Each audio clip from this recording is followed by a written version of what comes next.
Hey guys, welcome back to another Knife Makers Friday 5. We're going to answer some questions today about clip points and swedges and how to grind them properly.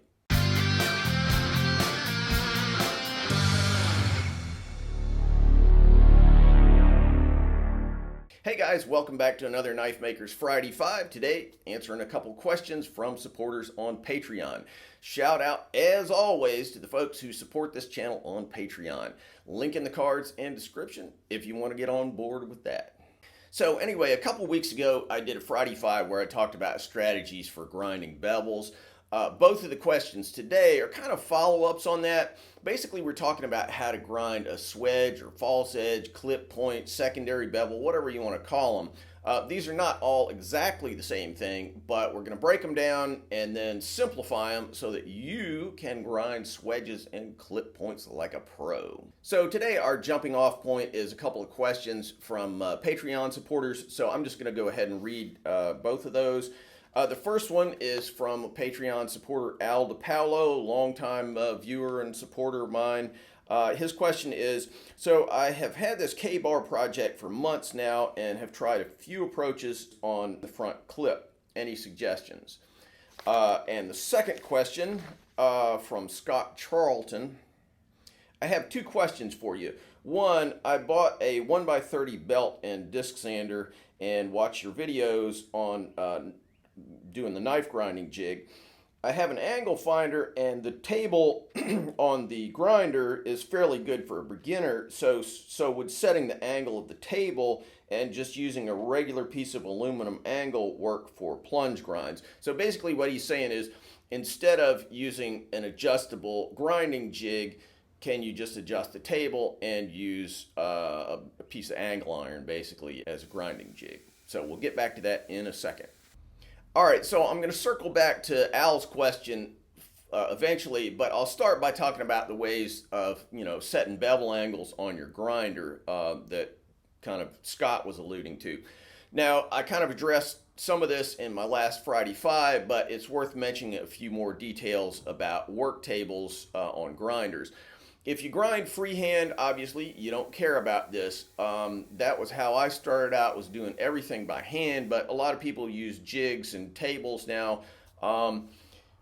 If you use those, if you're not really familiar with them, if you use those, they're a good way, especially for beginners, to grind really nice, clean, repeatable angles. So basically, no matter what kind of table that you have, you're going to be the same principles work in here. This table right here is a fixed table, so you can't adjust the angle. This is my old Bader, and this is a table that I actually made myself.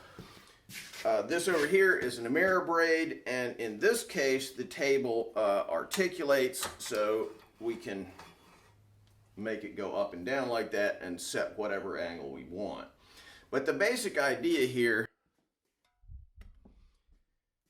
is that you always assume, nine times out of 10, you're going to be using the table at 90 degrees. And so you always want to use one of these little angle finders to set the table. The Ameribraid here has a little adjustable screw so that you can kind of have this come back to a particular register every time, but still, and this one over here is supposed to be fixed at exactly 90 degrees, but even 1 degree can actually make a fair amount of difference on the repeatability of your grinds. So every time I set up a table, I also check the 90. It takes very little time. These little machinist squares, incredibly useful. I use them 3-4 times a day for all kinds of different stuff. In this case, you just put it up against the platen. You don't want to put it on the belt itself. You want to actually put it on the platen.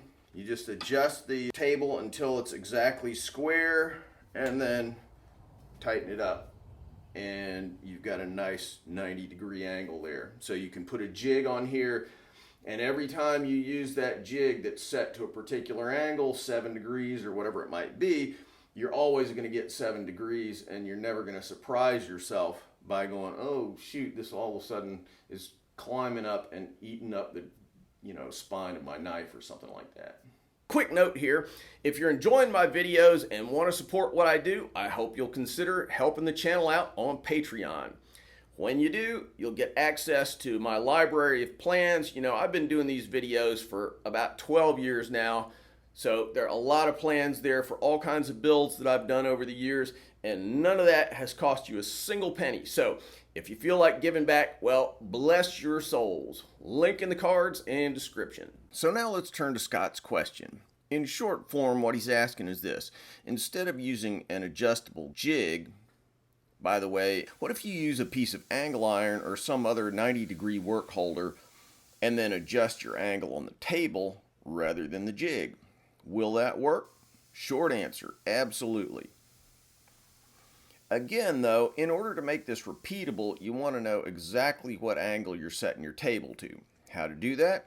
You can use a 50-cent elementary school protractor if you want, or better yet, do what Scott said and use an electronic angle finder. You just zero the angle finder on the platen, then measure your angle on the table and lock it down when you get the angle you want.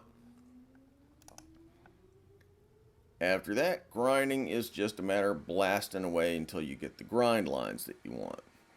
If you've ever used a jig, you know it's actually not that easy, but that's the basic idea. So, what does this have to do with Al's question about grinding clip points? What I'll talk about will apply to K-bars specifically, but also to any knife with a swedge. Now, there are lots of complications to this question, but if you simplify everything down to a few steps that I'll discuss in a second, like I said at the beginning, you can grind swedges like a pro. Once again, let me back up a little. What we're talking about here is this false edge right here on top of the blade. You can find false edges, also known as swedges, on a wide range of knives. Basically, it's just a little unsharpened bevel on the top tip of the blade. Of course, you can also sharpen them if you want to. Now, a clip point technically is where you have a distinct change in the profile of the spine of the knife, so it dips down towards the point. So you can have a clip point without a swedge, or a swedge without a clip point. And as on a K-bar, or more generically a bowie knife, you have both, which can make it a little complicated. Okay, so the first point is this. Just like grinding any bevel, you want to start by keeping your angle consistent. If you use a jig, this will happen naturally.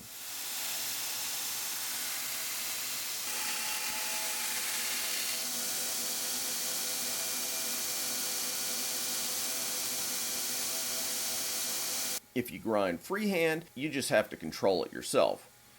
So the angle's got to be the same all the way across the grind, and you just have to hold it very tightly and evenly.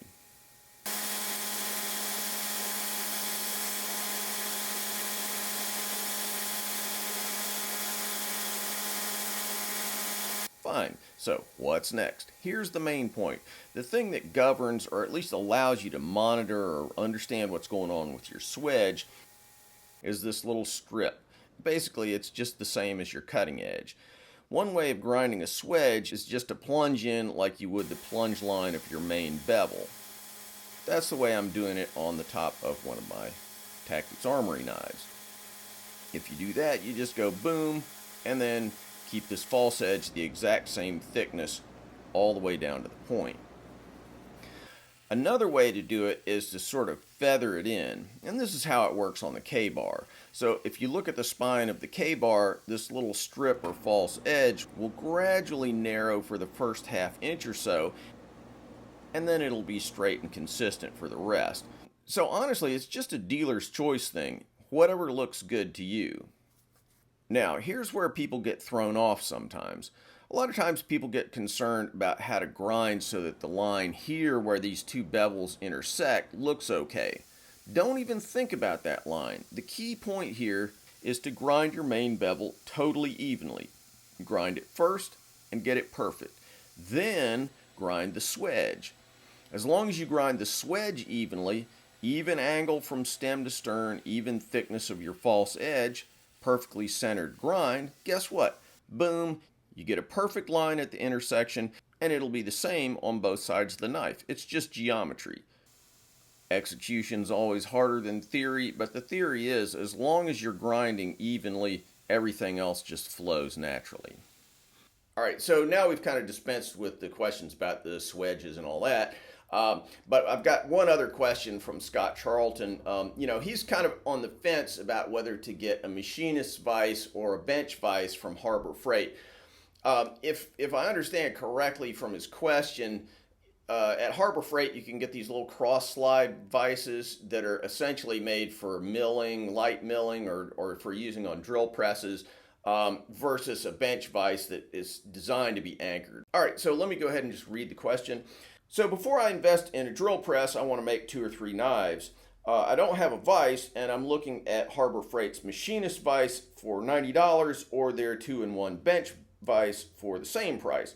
The reason I'm considering the machinist vise, I know I'll probably get a drill press in the near future if I like making knives and I can handle it, but if I don't get a drill press, it would still work as a table vise. So I guess the main issue here is that, vices are really kind of specific, especially the machinist vise.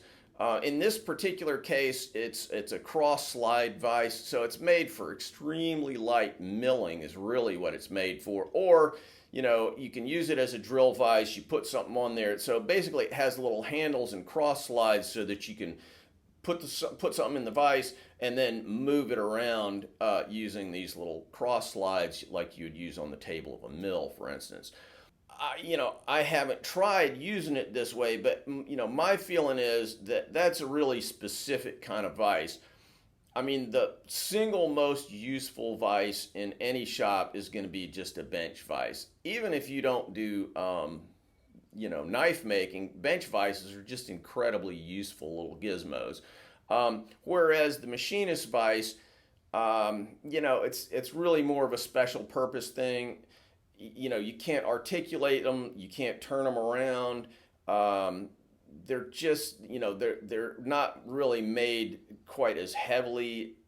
I mean, that's maybe an oversimplification, but basically they're just not made for the same purpose as a bench vise, and you just can't move stuff around in them as easily. They're made for keeping stuff really flat. So personally, I would say get a bench vise first, and then, later on, if you want to get something for the drill press, you can do that. The thing about a drill press is you don't have to have a vise. A vise is really useful, but you don't have to have one on a drill press. You can always use vice grips or clamps or all kinds of other stuff to clamp your work to the table, or even just hold it. And that way you don't have to have a vise. All right, guys, I hope you picked up some useful stuff today. See you again soon, and keep making those knives.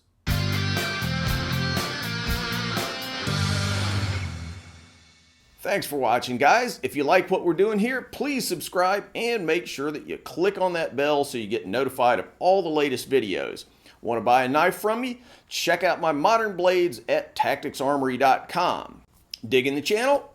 You can support our video making efforts on Patreon. I've been banging away on these videos for like 10 years, so I hope you'll show some love for all that hard work. Link in the cards and descriptions. Finally, if you're interested in making Japanese swords, check out my full line of Japanese sword videos where I show how to forge Japanese swords as well as how to polish them and how to make fittings, handles, and scabbards. WalterSorrellsBlades.com.